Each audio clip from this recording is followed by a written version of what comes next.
الرحمن الرحيم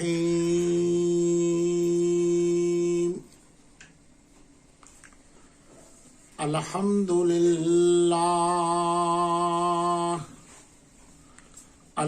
لله وكفى وسلام على عباده الذين اصطفى أما بعد فأعوذ بالله من الشيطان الرجيم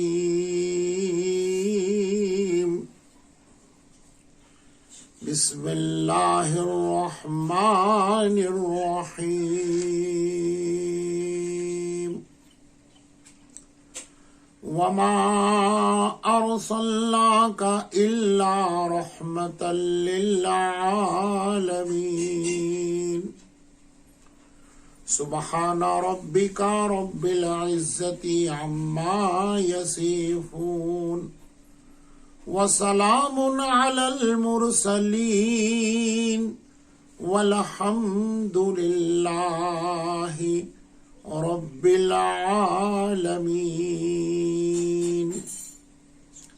اللهم صل على سيدنا محمد وعلى آل محمد وبارك وسلم اللهم صل على سيدنا محمد وعلى آل محمد وبارك وسلم اللهم صل على سيدنا محمد وعلى آل محمد وبارك وسلم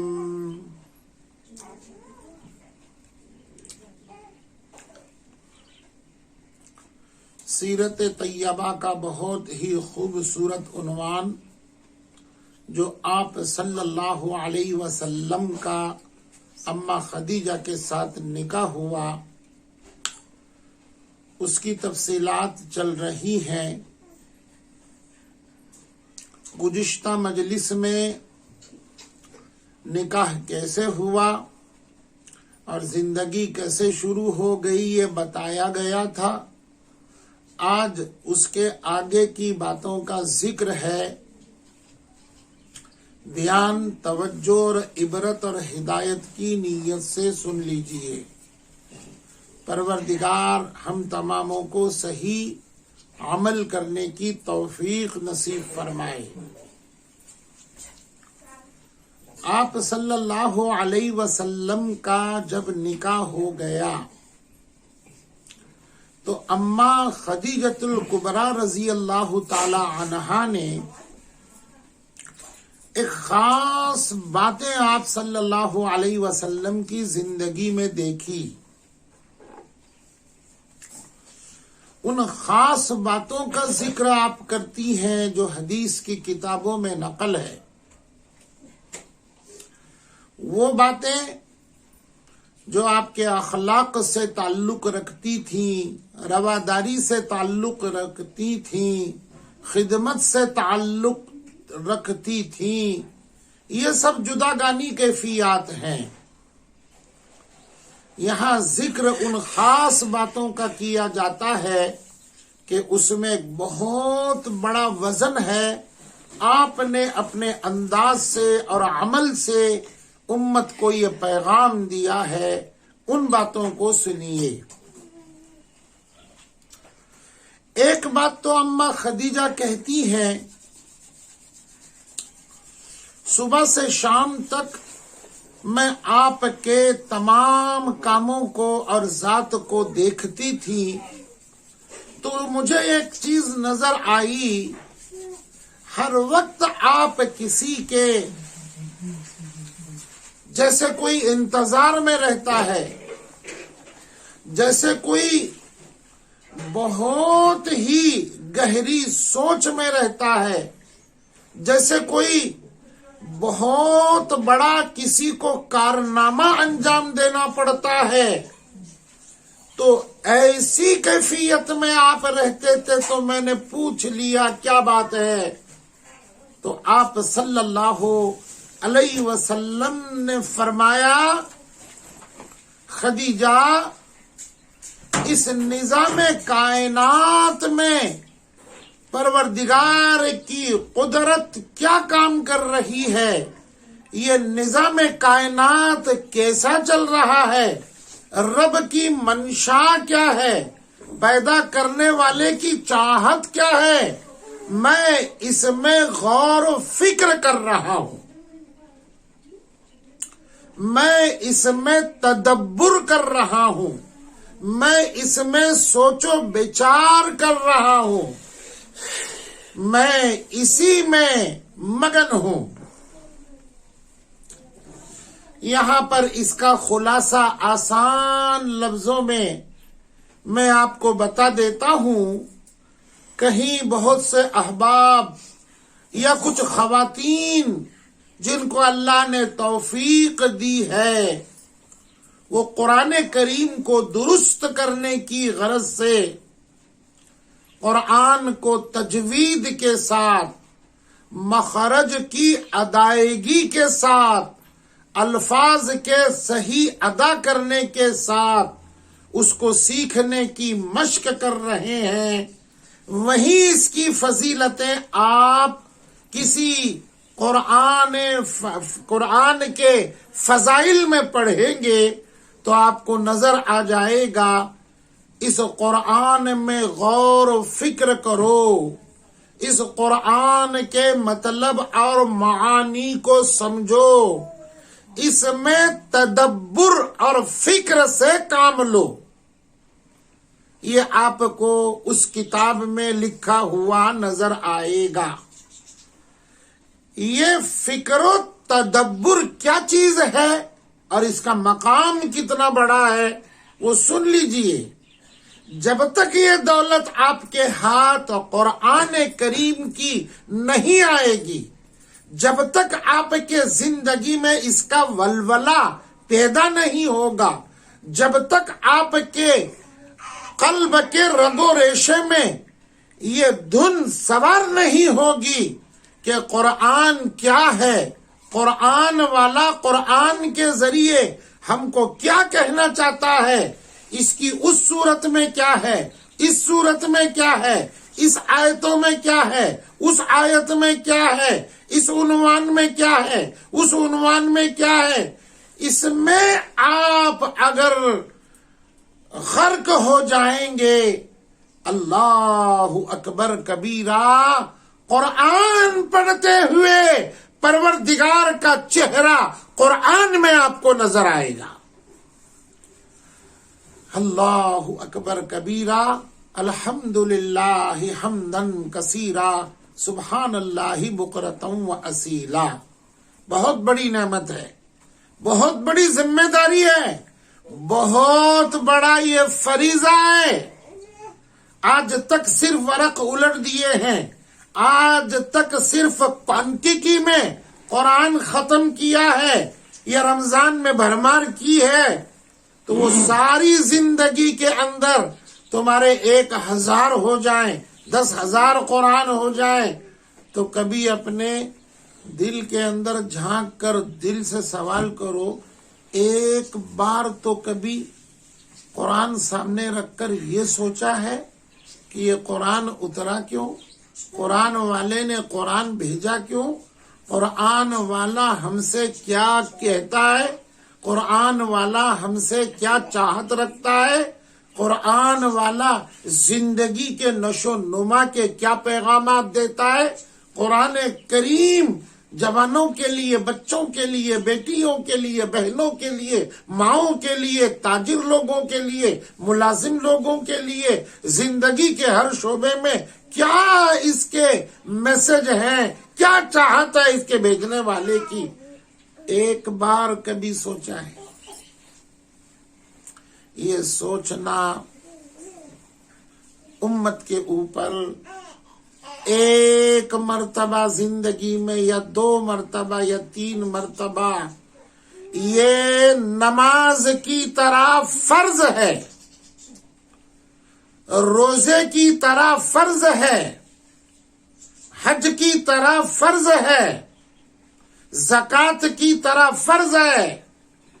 اسی لیے فقہا نے لکھا ہے اگر کسی مسلمان مومن اور مومنات نے زندگی میں ایک بار بھی اگر اس پر خیال نہیں کیا، اس پر تدبر نہیں کیا، اس کی فکر اس کو نہیں رہی، تو وہ گناہ کبیرہ کا مرتکب ہو کر مرے گا، گناہ کبیرہ اس کے اوپر لکھا جائے گا۔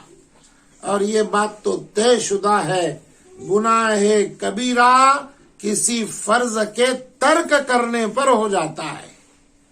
پروردگار عالم سے میں دعا کرتا ہوں آج تک اگر ہم نے اس میں غور و فکر نہیں کیا ہے تو خدا ہماری اس غلطی کو معاف فرمائے، اور آج اگر ہم 100 آیتوں کی تلاوت کر رہے ہیں، 1 سپارے کی تلاوت کر رہے ہیں، یا 1-2 رکوع ہی ہم پڑھنے جا رہے ہیں، تو پروردگار اپنے فضل اور شان ستاری سے، اس قرآن کی برکت سے، اس میں تدبر، اس میں فکر اور اس میں غور سے کام لینے کی، سوچنے کی خدا موت تک ہم تماموں کو توفیق عطا فرمائے۔ ایک بات اماں خدیجہ کہتی ہیں، میں ہمیشہ دیکھتی تھی، ہمیشہ سوچ و بچار میں ہے کہ نظام کائنات میرے رب نے جو پیدا کیا، کیوں پیدا کیا، کس لیے پیدا کیا، کیسے پیدا کیا، کیا چاہت ہے، یہ کب تک رہے گا، اس میں کیا خدا کہنا چاہتے ہیں، اس فکر کے اندر، دھن کے اندر آپ مگن رہتے تھے۔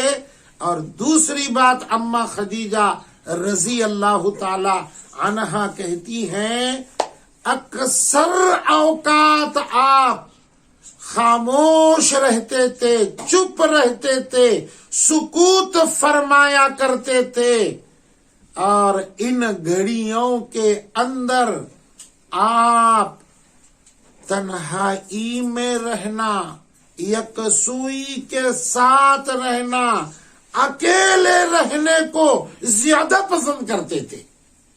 اللہ اکبر کبیرہ۔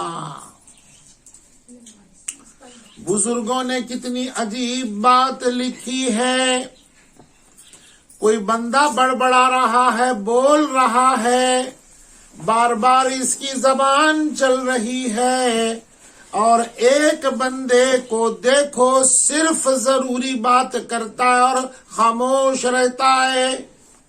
عارفین نے دونوں کو ترازو میں جب تولا تو فیصلہ لکھ دیا، ججمنٹ پیش کر دیا، بات کرنا یہ چاندی کی حیثیت رکھتا ہے تو خاموش رہنا سونے کی حیثیت رکھتا ہے۔ گولڈ کا جو مقام ہے، سونے کا جو درجہ ہے، وہ خاموش رہنے والے کو ملے گا، اور بات کرنے والے کو چاندی کا درجہ ملے گا۔